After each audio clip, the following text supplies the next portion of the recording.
గులాబీ మొక్క నాటుతున్నాం. నర్సరీ నుంచి అయితే కొనుకొచ్చినాం. ఇది లైట్ పింక్ కలర్ చిట్టి గులాబీ, చిన్నగా వస్తుంది.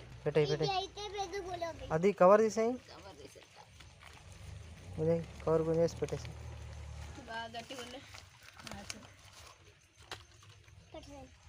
ఓకే పెట్టి. ఓం నమ శివాయ. ఓకే. సో మంచి మెత్తడి మట్టి వేయరా పాప, మెత్తడి మట్టను.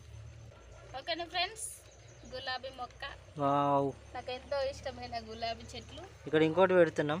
అక్కడ ఇంకోటి ఏరా ఇది ఇక్కడ ఉంది, ఇది ఆరెంజ్ కలర్. ఆరెంజా? కానీ ఈ పువ్వు లేదు, పువ్వు అయితే వాడిపోయింది. మొన్న కొనుకొచ్చినాం. పెట్టు. వేర్లు చూడండి, ఎర్ర మట్టి ఉండాలి అసలు. రెడ్ కలర్ మట్టి అయితే పెట్టు, పెట్టురా పెట్టు. మట్టి పోయినాను. గులాబీ చెట్టు మన వీడియో పెట్టినాం కదా, ఎల్లో కలర్. ఇదైతే చిట్టి గులాబీ, లైట్ పింక్ కలర్, అదే orange colour. Okay friends, video నచ్చినట్లయితే లైక్ చేయండి, సబ్స్క్రైబ్ చేయండి.